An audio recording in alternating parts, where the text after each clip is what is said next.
അബ്രോമി multi purpose gravy masala use ചെയ്തിട്ട് fish fry എങ്ങനെ ഉണ്ടാക്കാന്നുള്ളത് നോക്കാം. ഇതുപോലുള്ള പൗച്ചസിലും ബോട്ടിൽസിലും മസാല അവൈലബിൾ ആണ്. ട്രാവൽ ഒക്കെ ചെയ്യുന്നവർക്ക് ഇതുപോലുള്ള പൗച്ചസ് കുറച്ചും കൂടെ ക്യാരി ചെയ്യാൻ ഈസി ആയിരിക്കും. സോ ഞാനിവിടെ 500 ഗ്രാം കേദറാണ് എടുത്തിട്ടുള്ളത്. സോ അതിലേക്ക് ഓൾമോസ്റ്റ് ഒരു 2 ടേബിൾ സ്പൂൺ മസാല ആഡ് ചെയ്യുക. പിന്നെ ഈ ഒരു മസാല അത്യാവശ്യം നല്ല തിക്ക് ആയിട്ടുള്ള കൺസിസ്റ്റൻസിയിലാണ് വരുന്നത്. സോ അതുകൊണ്ട് തന്നെ കുറച്ച് വെള്ളം ഒഴിച്ചിട്ട് ഒന്ന് ഡയലൂട്ട് ചെയ്തെടുക്കാം.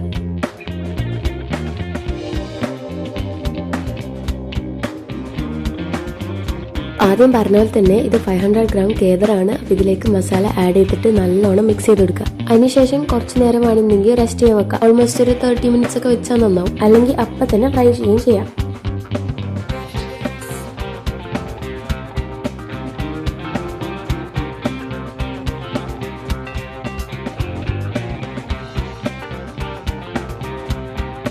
ഇനി നമ്മൾ സാധാരണ ഫിഷ് ഫ്രൈ ചെയ്യുന്ന പോലെ തന്നെ ഒരു പാൻ എടുക്കുക. എന്നിട്ട് ഇത് ചൂടാക്കിയതിന് ശേഷം അതിലേക്ക് കോക്കനട്ട് ഓയിൽ വെച്ചെടുക്കുക. എന്നിട്ട് അതിലേക്ക് ഇങ്ങനെ അറേഞ്ച് ചെയ്ത് വെച്ച് കൊടുക്കുക. എന്നിട്ട് സമയമാകുമ്പോൾ തിരിച്ച് മറിച്ചിട്ട് കൊടുത്താൽ മതി. പിന്നെ കുറച്ചും കൂടി ഗ്രേവി ആയിട്ട് വേണമെന്നുണ്ടെങ്കിൽ ഇതിന്റെ മുകളിലേക്ക് കുറച്ചും കൂടെ മസാല അപ്ലൈ ചെയ്ത് കൊടുത്താൽ മതി.